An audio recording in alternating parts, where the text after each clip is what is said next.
K News, K News, K News, K News. From the witness testimony today, I know I'm innocent. A police officer who goes to the bathroom 7 different times, testifying lies, taking a car. It's senseless. No video evidence. No, wait until after the judgment. You don't have evidence to carry the protocol? Then you call the poll. Oh yeah, you know, I listen to Chamberlain, the jack kept the poll while I do power plant. Why you keeping the poll there for? You listen. They call me to talk to the superintendent, the representative, where they will say they will do they want it, do they want to do that one. Then they try and see about the road condition. Now my market in the bush, all of my beauty, my black bone, some of my Where you say?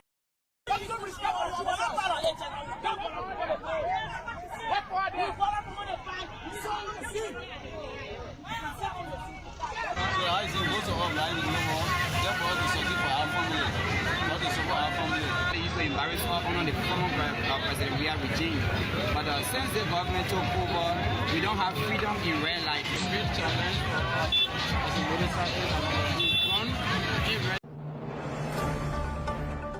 From the witness testimony. K News, K News, K News, K News, K News, K News. From the witness testimony today, I know I'm innocent. A police officer who goes to the bathroom 7 different times, testifying lies, taking a car. It's senseless. No video evidence. No, wait until after the judgment. You don't have evidence to carry the protocol? Then you call the poll. Oh yeah, you know, I listen to Chamberlain, the jack kept the poll while I do power plant. Why you keeping the poll there for? You listen. they call me to talk to the superintendent, the representative, where they will say they will do they want it, do they want to do that one. Then they try and see about the road condition. Now my market in the bush, all of my beauty, my black bone, some of my Where you say?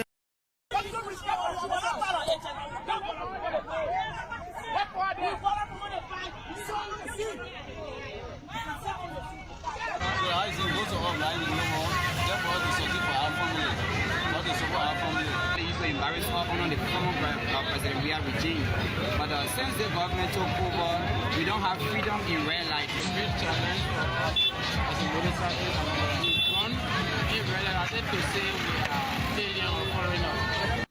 First of all, I'm a product of the University of Liberia. I have my first degree from there. I have my second degree from there. The University of Liberia is the state-owned institution, the highest institution of learning in this country. So how does today make you feel, Kassan? To make me feel good that at least the truth prevail. We have recognition, and all along, I was on the Truth and Reconciliation Commission. I mean, people call me and say, $10 million again? Well, what is that? What I did with this money? What happened? I said, let me arrest you for $10 million. My sister, $10 million? I didn't do anything with $10 million. $10 million is with the World Food Program.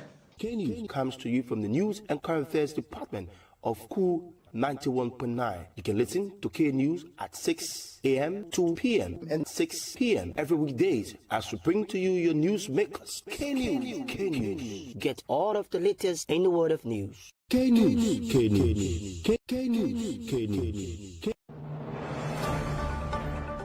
From the witness testimony today, I know I'm innocent. A police officer who goes to the bathroom 7 different times, testifying lies, taking a car. It's senseless. No.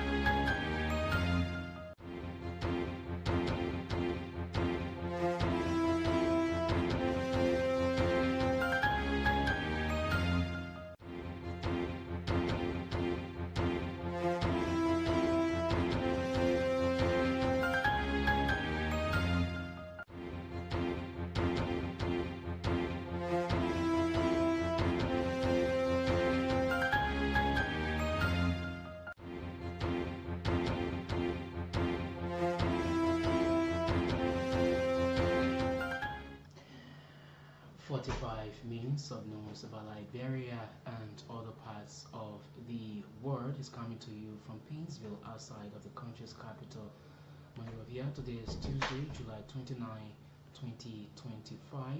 My name is Odate Blackie. On this presentation of the news, let's now bring you our first development, where President Joseph Numa Boakai has inspected major ongoing initiatives at the Liberia Petroleum Refinery Company, that's the LPRC, in Monrovia. It underscores its administration's commitment to revitalizing Liberia's petroleum sector.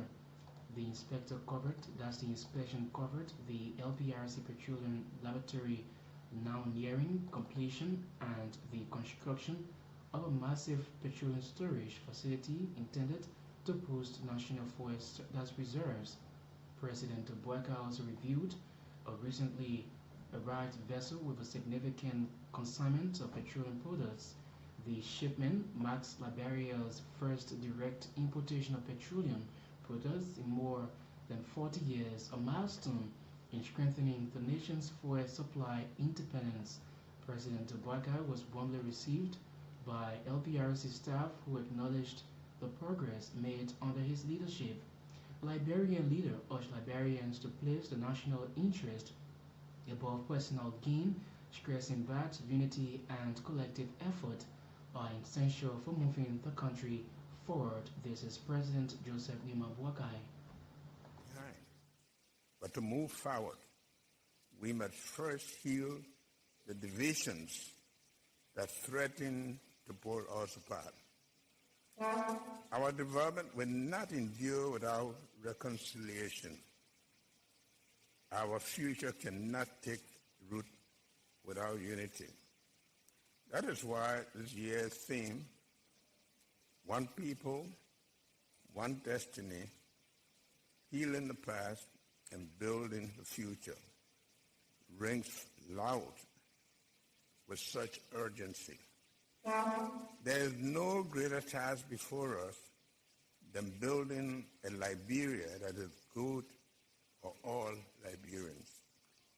We must be inspired by words that say, I quote, "Where there was once a shadow, light has fallen." Yes, Liberia has known darkness, but today we must be able to be bearers of the new light, a light that reveals our common purpose. The nation has made progress, and we must urgently work using the positive from Liberia's exceptionalism to accelerate be able to be bearers of the new light, a light that reveals our common purpose. The nation has made progress, and we must urgently work using the positive from Liberia's exceptionalism to accelerate our efforts and catch up. For it is only through reconciliation that we can fully heal and move forward as one people. Thus, the voice of His Excellency President of the Republic of Liberia, Joseph Numa Boakai.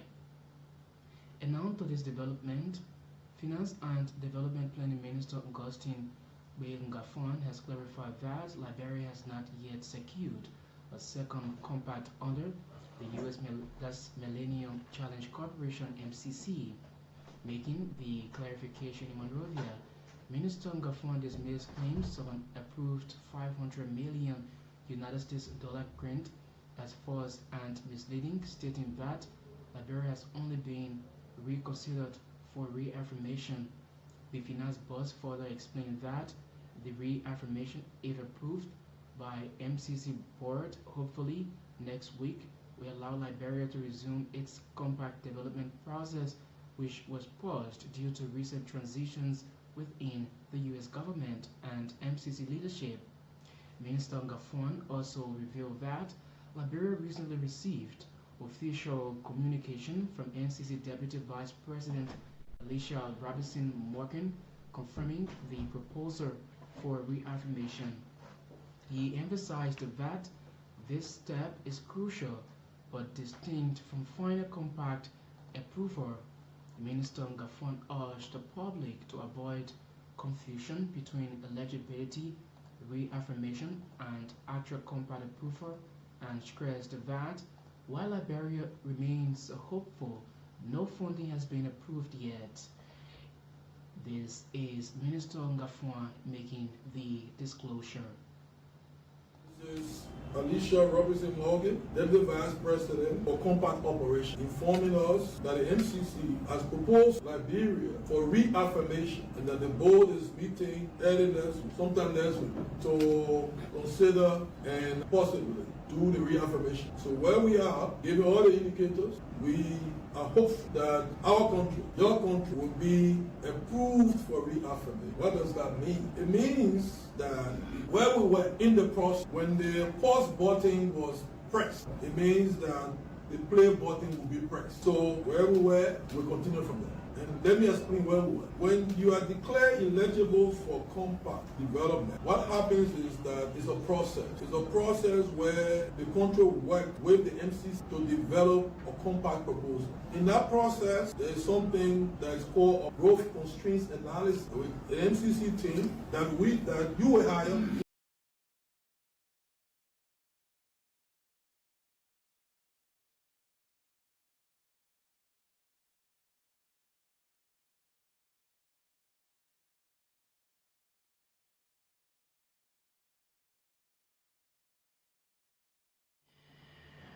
Well, you just listened to the voice of Liberia's Finance and Development Planning Minister, Augustine B. Ngafon. Liberia's permanent representative to the International Maritime Organization, that's the IMO, Robert Pade, has disclosed that Liberia's status as the highest dues-paying member has significantly enhanced its credibility and influence within the organization. Speaking in that exclusive interview with a local online platform on Tuesday, July 29 of this year, the IMO representative Pade noted that under his leadership, the Liberian mission in London now operates in a fully equipped and professional environment. According to Pade, this move has enabled Liberia's stronger diplomatic engagement and consistent representation. He disclosed thus, he underscored that Liberia remains the only African nation serving on the IMO's prestigious category, a council which comprises 10 member states with the highest interest in maritime services. The IMO permanent representative highlighted Liberia's active participation in several technical committees and subcommittees, which including its chairmanship of the Marine Environment Protection Committee. Representative Pade confirmed that Liberia is preparing for its re-election to the category, a council during the IMO Assembly in December. He highlighted the importance of retaining its strategic influence in an industry that facilitates nearly 90% of global trade. But it also announced that Liberia will host the 8th African Maritime Summit from September 30 to October 4, 2025, with participation expected from over 40 African nations. And now to this development, where the Executive Steering Committee of the Liberia Political Centrism Movement has held its first session. The debut session set the pathway for the full operation of the Liberia Political Centrism Movement. 5 subcommittees were formed to lead key areas, including legal affairs, policy, governance, outreach, and fundraising.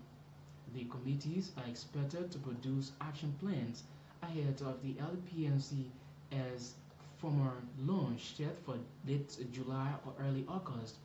The LPCM is a non-partisan political action group focused on objective, that's multi-party collaboration and improving the socio-economic conditions of Liberians through grassroots engagement and policy dialogue.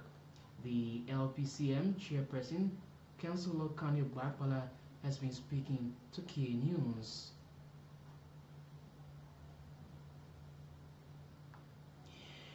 The Chief Executive Officer of the Bokongile Group of Companies, a Liberian-owned microfinance loan enterprise, has reiterated that the primary focus of the company is to ensure that Liberians acquire loans that help empower them to be self-employed. In an exclusive conversation with K News, Elton John disclosed that the Bokongile mission to help ordinary Liberians who do not fit the criteria to acquire loans from commercial banks. However, John has expressed shock that politicians have viewed his noteworthy impact aimed at empowering citizens across Montserrat County as a threat to their political aspiration or job. He clarified that while he meets all constitutional requirements for an elected position in Montserrat County, where his hand marks are visible, his primary focus is to help Liberians out of poverty. He, however, offered that he will use his influence to ensure politicians who have abandoned their constituents will not get elected in 2029 on the grounds that several of those who occupy elected positions lack the pedigree to apply represent the ordinary people. According to John, many of those currently holding elected positions lack integrity and not have the moral pedigree to serve the people's representative. John vowed to robustly campaign against those he deemed unfit to campaign the cause of the ordinary people. This is Elton John in his statement. Our mission is to see how best that Liberian can be able to provide and to obtain loan from us as an institution, those who are not qualified under the bracket of obtaining loan from various banking institutions. So that is why we set up the Bokongile Group of Company to provide whether governmental institution, whether the private sector, based on the fact that once you meet the requirement of obtaining this loan, then you qualify also to receiving this loan. Some of the guys who are complaining and who jittering about our own movement in the district. I was born in a slum community. I grew up in Lokintown, and I see the way in which our Liberians are suffering. And to see myself being a single, my mother being a single mother, raised me or lost my father at a tender age, and to see the next person suffering out there, it's something that triggers us, and it actually makes us to want to help and to do more for our people. And we travel extensively, and to see the way other countries are fast developing, the way in which the leaders, most of the blame just being shifted at the president, right? But neglecting the fact that most of the guys who being elected today, the guys should not come around state power. They should not be elected at all in any form and manner, because they don't have no establishment. Establishment is the fact of the matter, your own reputations, your integrity. But some of the guys, they don't have integrity at all. But how can you be assisting and working with people from all walks of life? The 17 electoral district in Montserrat County, I have an impact there, right? We have establishment. We work with people in Sano County. We work with people in Grand Gide. So why are the guys not troubled to say, oh, that Elton want to be the president in this country? Why are you so troubled that you have yourself just in one district? You came as a result, maybe you brought a few back or rights or so, but for us, we don't have no intention to unseat anybody. The major focus is that, are they doing well? Are they performing as lawmaker? You are elected today. Are you just making fabulous promises? Are you not living up to your promises that you make to the people? So if you continue to lie to the people as a lawmaker, why shouldn't see 2029? We have a say. We're going to say to our people, do not vote some of the guys. They should not come around state power. We're clear. Our mandate remain unchanging, unbending, unwavering. We say to our people, do not vote some of the guys in office today. They meant no wealth for you. Their intention is to amass wealth at the detriment of the ordinary people.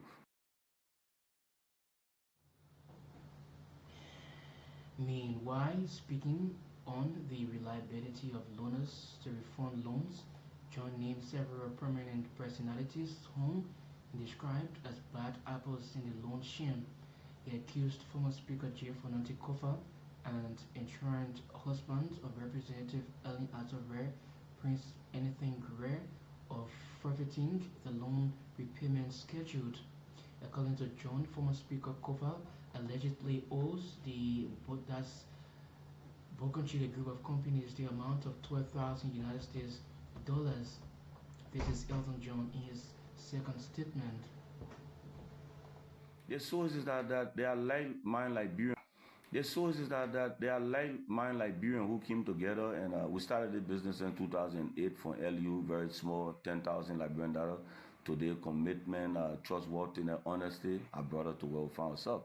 We have not received a single dime from any one of the government. That is why we talk very tough, because we have not received any dime from any government. So we just want our people to understand that this is your son, and I'm not going to renege when it comes to my own social corporate responsibility. We're not going to draw out our support. We'll continue to work with our people. It will continue to be accused by some of the greedy and selfish politicians. Let them keep accusing us, but we love our people. We love Liberia. Relatively, Liberian, there's a common say that Liberian cannot pay debt, and Burgundy being greatly affected and being hit by some of the bad apples. But the overall is that relatively we can say we are very good at Burgundy Group of Company. The bad apples include permanent former Speaker J. Fonanti Kofa. He's heavily indebted to us. He owed an amount of $12,500 for which he used his MS3 in person of Mr. Hilary Kofa, who is a student of the Louis Arthur Grant School of Law. The husband, they are heavily indebted to us, brought in this property at the end president who been appointed by the president, which he used his MS3 in person of Mr. Hilary Kofa.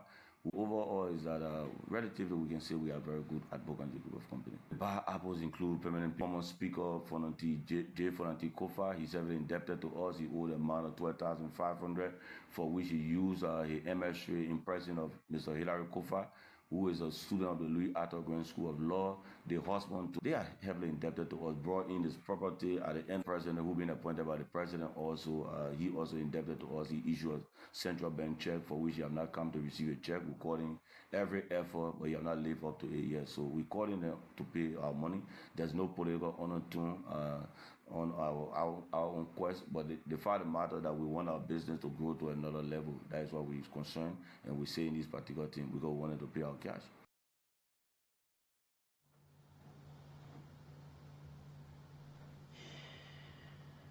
Let's now bring you this development where the executive director of the National Rehabilitation for Drugs and War-Affected Persons has forwarded a couple to the West Point Magisterial Court for allegedly giving a dangerous substance identified as kush to a 19-year-old boy, leading to his death.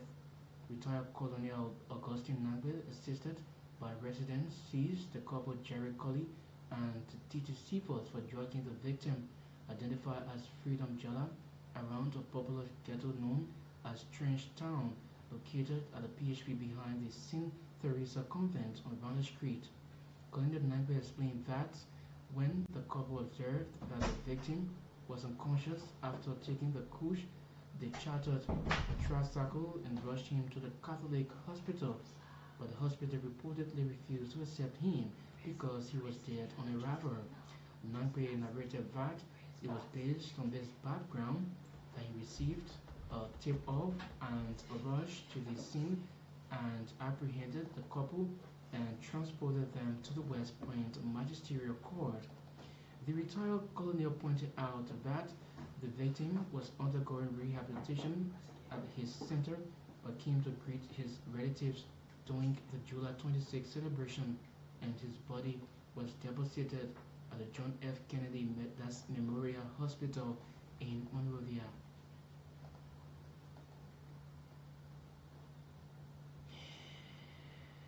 The Vice President for Technical Services at the National Oil Company of Liberia says the country needs institutional builders that will build the country and institutions through education and ideas. Eric Basigia emphasized the need for Liberia to invest in its human capital, particularly the younger generation to secure a prosperous future for the nation. Mr. Basikia made the statements at a program marking the 16th graduation ceremony and the 18th closing of the Kola Foundation Institute in Painesville on Tuesday. According to Mr. Basikia, the strength of any country lies in its people, and Liberia is no exception. But he urged them to invest in the youth and prepare them to become professionals who will transform the country. This is Rick Basikia making the disclosure.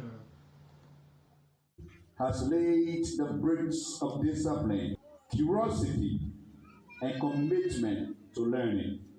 Those bricks are the very materials with which you will build your homes of purpose, your careers to impart you, your livelihood to help your parents, and engage in the many important things out there. Your path from today forward will be shaped by courage, your curiosity, and the choices you make. Our country, Liberia, needs builders, men and women, to build our institutions and build ideas and integrity. Where I work at the National Oil Company of Liberia, we recognize extracting mines and mines of the nation's wealth unless we first invest in developing the potential of many of you. That's why we celebrate the institutions like the Kola Foundation for building your lives and your careers. Stand beside you in this moment of pride, because the real resources, the true wealth of Liberia is gathered here in this room today. To the Kola Foundation and the leadership, I applaud you, Mr. CEO, and your co-workers for building not just a school, but a sanctuary where young Liberians grow into principled leaders. To the parents, young giver, thank you for standing behind these scholars with steadfast love, commitment, and sacrifice. And to all of us gathered here today, let it not be the end of the school year that brings you by. The mission to nurture brilliance should be ours, uphold ethics should be ours, and inspire the kind of leadership that Liberia deserves.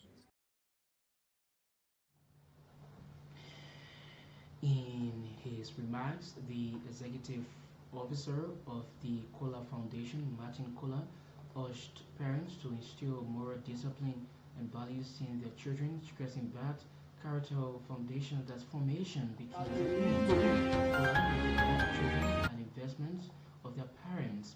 As such, parents should not fail to discipline and guide them. He warned that the future of Liberia is at the crossroads, calling on both parents and educational institutions to play their roles in shaping the next generation of young people, maintaining that a better and brighter Liberia starts with discipline, moral integrity, and education. Discipline and listening to your parents. I appreciate you parents for taking up your time in this very difficult time to support your children. It is a challenge that all of us have to make Liberia better. Liberia will never get better if we don't make some efforts and send our children to school and discipline them at a rehabilitation center. And you see young girls, young boys, children, all on drugs, and you know that our population is going down the drain, and the future of our country is hanging in the balance. Until we make some effort to keep our children closer to us, send them to school, keep them under discipline, we ourselves will not have a future, because your children are your investment. We are doing a lot here as a foundation. I'm not the one running the school or the activities here. Who are doing supervision. I want to thank the team, Pastor Wanta and his team, doing what is right to give Liberia a better future. The Chief Executive Officer of the Kola Foundation, Martin Kola, there speaking earlier on. You listened to the Vice President for Technical Services at the National Oil Company of Liberia. And now to this development, a group of aggrieved motorcycle and tricycle riders under the banner the National Keke and Motorbike Riders Welfare and Advocate Organization of Liberia has sent a strong caveat to the government to reconsider the Liberia traffic management deal and address other key concerns of motorcycle and tricycle riders. Aggrieved motorcycle and tricycle riders vowed to stage a week-long coastal protest if the government fails to address what the term constant harassment and unfair ticketing by traffic police officers in collaboration with members of the Liberia Traffic Management Team. Addressing a major press conference on Tuesday, July 29 of this year, the National Keke and Motorbike Riders Welfare and Advocate Organization of Liberia, through its spokesperson, Anso Cisse, cautioned the government to cancel the existing concession agreement signed with Liberia Traffic Management, a locally based foreign-run private company. Cisse believes the concession agreement signed with the Liberia Traffic Management to oversee basic road traffic activities has outsourced key functions of the Ministry of Transport and resulted the exploitation of the cyclists through high ticket fines for minor traffic violations. The aggrieved motorcycle and tricycle riders voiced serious frustration over the alleged arbitrary seizure of their cycles and fines from ticketing and the constraints of parking lots at major intersections across Montserrat County. The group, through its spokesperson Anso Cisse, also demanded the government, headed by President Joseph Boakai, relieve the no-go zone restrictions imposed on motorcyclists from plying Monrovia and return to vehicle and motorcycle restriction and lessons process to the Ministry of Transport. Keke and Motorbike Riders Welfare and Advocates Organization of Liberia Nakimo want to say we stand with all Keke and Motorbike Riders and the Drivers Union of Liberia concerning the constant harassment of traffic police officers using us unfair tickets, issuing us fair tickets, serious harassment from the police officer. We want to inform the IG to retrieve all his officers out of the street in 1 week, or else there will be a serious slow go action that will be taken from the cyclists. We gave the government and its relevant authorities 1 week, which is 7 days, to comply and implement these counts. Number one, police officers should stop the unfair issuing of tickets and also cut down the ticket price. Number two,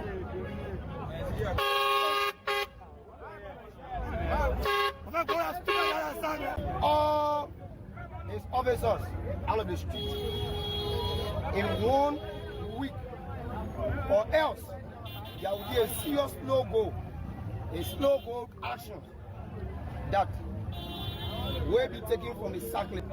We gave the government and its relevant authorities 1 week, which is 7 days, to comply and implement these counts. Number one, police officers should stop the unfair issuing of tickets and also cut down the ticket price. Number two,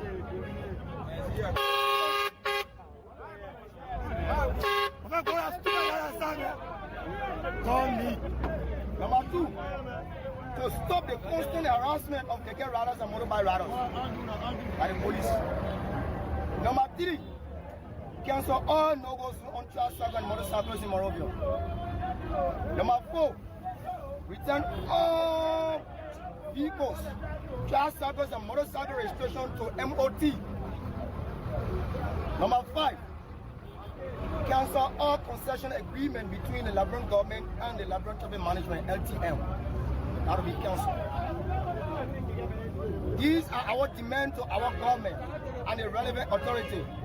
Let them take key concern to those demands and act on it for the betterment of the citizens of our dear country, Liberia. This is intended for the betterment and goods for the people of our dear country, Liberia. That's Ansu Sese there speaking. And now to this development where the organizers of the pending August 7 anti-drug campaign have embarked on a mass citizen rally ahead of the planned march against the proliferation of illicit drugs in the country. The organizers of the Say No to Drugs campaign, consisting of diverse men and women, launched a massive awareness campaign in Monrovia on Tuesday, rallying scores of citizens to see the urgent need to stand up against illicit drugs in the country. One of the organizers of the pending anti-drug campaign, a social advocate, Josephine Koloba, said the planned move on August to call on a Bwaka Kong administration to take decisive steps in fighting to minimize the proliferation of illicit drugs. She told a cross-section of citizens that the deadly vices of narcotic substances are destroying the youthful population and threatening the national security of the state, stressing that it requires urgent citizens' attention. According to Hall, drastic action needs to be taken against importers and distributors of illicit substances in the country, and rehabilitation of drug-addicted youths needs to be ensured in tackling the drug crisis. Josephine Koloba underscored that the Say No to Drugs campaign will seek to provide recommendations to government through a petition to make the fight against illicit drugs a collect Liberia. We are fearless because when they come after us on night, they already kill you all indirectly. If they didn't kill you all, what children will go? And do we have to take our case for you and send it to other places? And you will say other places got drugs, but we're too much. One community get 5 get to the household, no. One community get 10 get to the household, no. One man don't care in the country. We're going to run off our own country. Like people who must stand up on the side of others. It don't matter what country you from. It don't matter what political party you represent. We are here to say no to drugs. We know we can't 100% eradicate it, but at least we can minimize it. The country, if I'm not mistaken, we got all. They say that 45 young people there. So we're going to put all the things that we do. We put in the petition. We go tell the people. My people, you're not tired, eh? We're going to be talking to the people that are there. On the 7th of August, my people. We not leave our houses, our businesses, our offices to be in the street because we not get job. Somehow we get job, but we leave it because talking to the people that are there. On the 7th of August, my people. We not leave our houses, our businesses, our offices to be in the street because we not get job. Somehow we get job, but we leave it because nothing more important to us now than for people, for the Liberian people to rise up and stand against drugs. Now how you can do people. Now how it's all be, man. Job will be wasting money arrest again. They say like, bro, I want to let you full arrest. But this time I don't arrest again like drugs. What do you want for? Josephine Koloba is a social advocate, one of the organizers of the pending anti-drug campaign. And now to this development where the Center for Disability Rights, that's the CADRI, has issued a scathing response to remarks made by Executive Director of the National Commission on Disability, NDC, that's NCD, Samuel Dean, labeling them as misleading and disconnected from the daily struggles of persons with disabilities in Liberia. Speaking at a press conference in Monrovia, the CADRI Country Director Yasito G. Dankwa took issue with Dean's recent This statement is issued in response to recent public remarks made by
issue in response to recent public remarks made by the Executive Director of the National Commission on Disability, NCD, Honorable Samuel Dean, during the 2025 United Nations Convention on the Rights of Persons with Disability, UNCRPD, held in June. These statements were reiterated upon his return to Liberia during a press briefing and again at a meeting with Organization of Persons with Disabilities, OPWDs, held on July 15, 2025 at the NCD headquarters in Concord Town, Monrovia.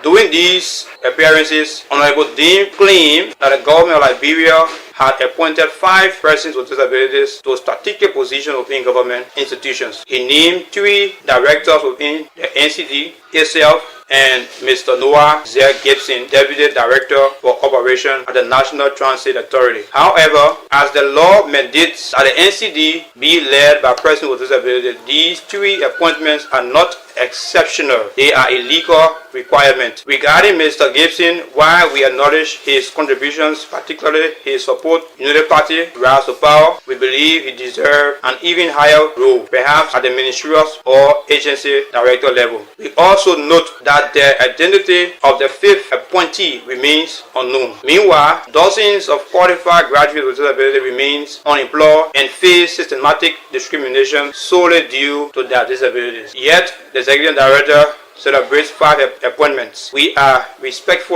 you truly advocating for the disabled community? Mr. Director, CIDRA and the disabled community considers your statements misleading and unreflective of the reality faced by a majority of persons with disabilities in Liberia. We urge your office to refer directly to the NCD as originally intended. The legal foundation provides that the commission rule must go beyond administration. It includes arrest service and advocacy for persons with disabilities. CIDRA and the disability community firmly believe that Honorable Dean has failed to accurately represent the real conditions faced by persons with disability in Liberia. His actions appear more by self-gain than by genuine advocacy. Meanwhile, the disability community continues to suffer neglect, marginalization, and lack of access to opportunities and services.